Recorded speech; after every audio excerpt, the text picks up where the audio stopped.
அரசியல் தட நேயர் அனைவருக்கும் வணக்கம்.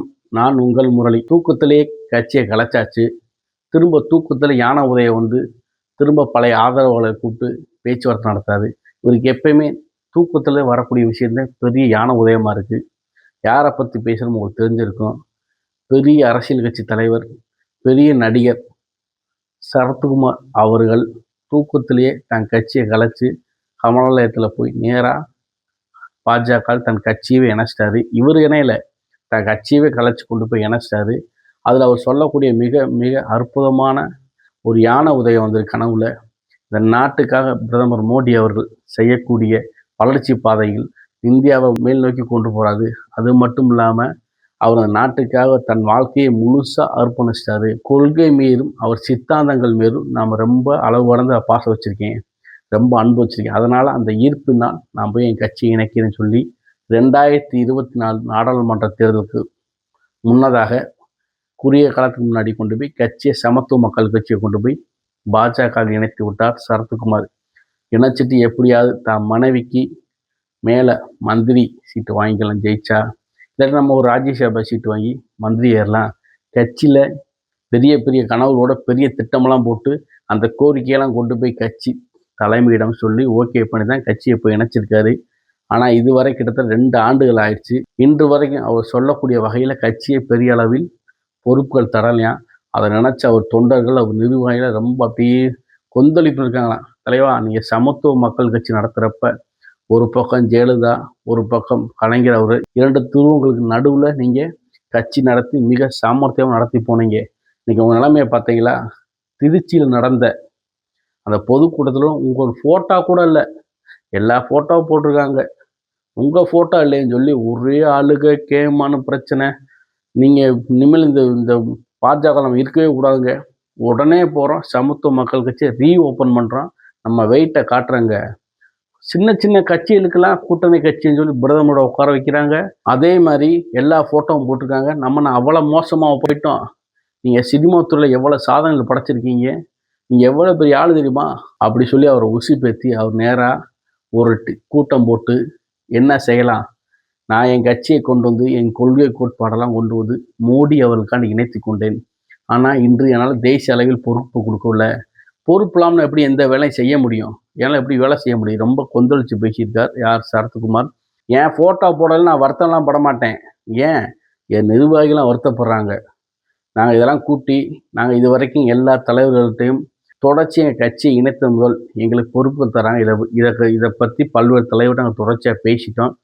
ஒரு நல்ல முடிவு எடுக்க வேண்டும், இல்லை என்றால் நான் ஒரு நல்ல முடிவு எடுப்பேன் என்று சரத்குமார் சூசகமாக அமித்ஷா அவர்களுக்கும் மோடி அவர்களுக்கு மிரட்டல் தோனியில் பேசியிருக்கிறார். நீங்கள் இல்லாட்டி இந்த பாஜக யாருங்க காப்பாற்ற முடியும், அப்படி அமித்ஷாவும் மோடி நினைப்பதாக தன்னை நினைத்து கொண்டு அமித்ஷா மோடியும் இந்த தமிழ்நாட்டு பாஜக சரத்குமார் தவிர யாரும் காப்பாற்ற முடியாது, நீங்கள் போயிடாதீங்க தலைவா, நீங்கள் கண்டிப்பாக இருக்கணும், நீங்கள் இருந்தால் தான் இந்த பாஜக காப்பாற்ற முடியும் நினைக்கிற மாதிரி இவராக மனசில் ஒரு கனவு கொண்டு வந்து மீட்டிங்லாம் போட்டு பக்காவாக இவரை தேடி ஞாயிற்றுக்கிழமையும் கூட பார்க்காம பெருமளவு கூட்டம் வந்துருச்சான். அந்த கூட்டத்தை பார்த்து இவரால் தாங்க முடியல. அதெல்லாம் என்ன செய்யணும்னு தெரியாமல் சரத்குமார் பயங்கரமாக சிந்தனை பண்ணியிருக்காராம். இதனால் இவங்க கோரிக்கையாக ஒரு தபால் மூலம் ஒரு லெட்டரை எழுதி கொண்டு போய் நேரடியாக மாநில தலைவர் நயினா நாகேந்திரனை பார்த்து கொடுத்துருக்காங்க. மிக விரைவில் அவர் நினைத்தது போல தேசிய அளவில் பொறுப்புகள் கொடுக்கப்படும் என்று அவர் பெரிய கனவு கண்டு இருக்கார். கொடுத்துருவாங்க. கூடிய சீக்கிரம் அவருக்கு தேசிய தலைவர் பதவி கொடுக்க வாய்ப்பு இருக்குன்னு நினைக்கிறேன். ஏன்னா அவர் அந்த மாதிரி அவர் நினச்சிக்கிறாரு.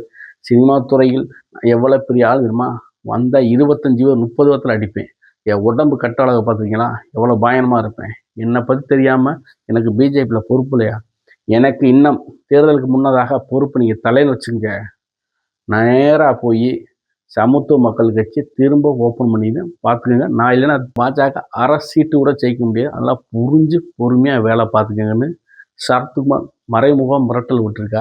இதை பற்றி பாஜக நிர்வாகிகள் தொண்டர்களிடம் கேட்கும்போது பாஜகவோட கொள்கையை எப்பவுமே பார்த்தீங்கன்னா, ஒரு தலைவர் ஒரு பொறுப்பாளர் யாராக இருந்தாலும் புதுசாக இருக்கக்கூடிய உயர்கட்ட பொறுப்பில் கொடுப்பாங்க. எடுத்துக்காட்டு அண்ணாமலை ஐபிஎஸ் பதவி ராஜினாமா பண்ணுறார். வந்தோடனே அவருக்கு மாநில தலைவர் பதவி கொடுத்தாங்க. 4 வருஷம் அந்த பதவியை முழுசாக அவர் இருக்கக்கூடிய காலங்களில் கட்சியோட கட்டமைப்பை எவ்வளோ சரி செய்யணுமோ செஞ்சு முடிச்சிட்டார். அடுத்தபடியாக மாற்றுக் கட்சியில் இணைந்த நயினா நாகேந்திரனுக்கு இன்றைய மாநில தலைவர் பதவி கொடுக்கப்பட்டுள்ளது. இன்று அவர் வேலையை முழுமையாக செய்கிறார். இது திமுகவோ அதே மாதிரி விசிகாவோ இந்த மாதிரி கட்சிகள்லாம் கிடையாது. பரம்பரையாக பரவி தலைவர்னா ஸ்டாலினை இறப்பு வரைக்கும் அவரும் தலைவர். திருமாவளவன் அவர்களே கடை இறக்குற வரைக்கும் அவர் அந்த கட்சியோட தலைவர். இந்த மாதிரி பாஜகவில் எந்த காலத்திலும் செயல்படாது. 3 ஆண்டுக்கு 4 ஆண்டுக்கு ஒரு முறை தலைவர் மாற்றப்படுவார். அடிப்படை தொண்டன் யாராக இருக்கிறார்களோ அவர் கட்சியில் உயர் பதவிக்கு வரலாம் என்பதுதான் பாஜகவின் நோக்கம், சித்தாந்தம். அதை மீறி நான் கட்சியை கலைச்சிட்டு வந்துட்டேன், நான் எவ்வளோ பெரிய ஆள் தெரியுமா, பெரிய நடிகர், பெரிய ஆள் அப்படிலாம் நினச்சா இங்கே வேலையெல்லாம் பருப்பு வேகாதுங்க. யாராக இருந்தாலும் கட்சி கொடுக்குற வேலையை மிக சரியாக செய்தால் பதவி தானாக தேடி வரும். அதை விட்டு எனக்கு பதவி இல்லை, எனக்கு பதவி இல்லை, எனக்கு பதவி இல்லைன்னு விடிய அழுதாலும் அமித்ஷாக்கு, மோடிக்கு காது கேட்காது அப்படின்னு யார் சொல்கிறா? பாஜக நிர்வாகிகள், தொண்டர்கள் தொடர்ச்சியாக சொல்கிறாங்க.